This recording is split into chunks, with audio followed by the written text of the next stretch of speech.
কোনো শর্ত নাই, বিনা শর্তে মাপ চাই। আপনারা আমাদেরকে ক্ষমা করে দেবেন। বাংলাদেশ জামায়াতে ইসলামীর আমির ডক্টর শফিকুর রহমান সম্প্রতি এক টকশোতে দিয়েছেন এমন এক মন্তব্য যা ঘুরছে এখন দেশের রাজনৈতিক মহলে।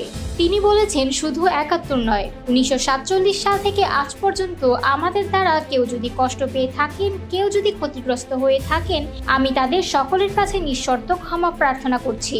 উল্লেখ্য, যুদ্ধাপরাধের মামলায় জামায়াত নেতা এটিএম আজহারুল ইসলাম খালাস পাওয়ার পর একটি সংবাদ সম্মেলনে ডক্টর শফিক বলেছিলেন, জামায়াতে ইসলামী বা তার কোনো নেতাকর্মীর মাধ্যমে কেউ কষ্ট পেয়ে থাকলে তাদের কাছে আমি ক্ষমা চাই। এই বক্তব্য ঘিরেই তৈরি হয় প্রশ্ন, এই ক্ষমা প্রার্থনার মধ্যে কি ৭১-এর ঘটনাও অন্তর্ভুক্ত? সেই প্রশ্নের জবাবেই তিনি এবার স্পষ্ট করে বললেন, হ্যাঁ, ৭১ও আছে।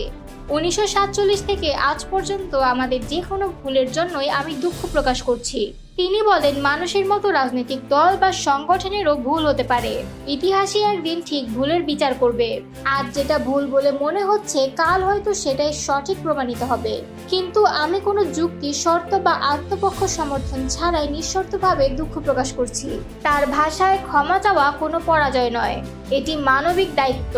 যারা কষ্ট পেয়েছেন, আমি চাই তারা অন্তত জানুন আমরা সেটা স্বীকার করছি। এই বক্তব্যে রাজনৈতিক মহলে শুরু হয়েছে নতুন আলোচনার ঢেউ। কেউ বলছেন এটি এক ধরনের কৌশলী অবস্থান, আবার কেউ বলছেন এটা হতে পারে ভবিষ্যতের রাজনীতির নতুন এক মোড়।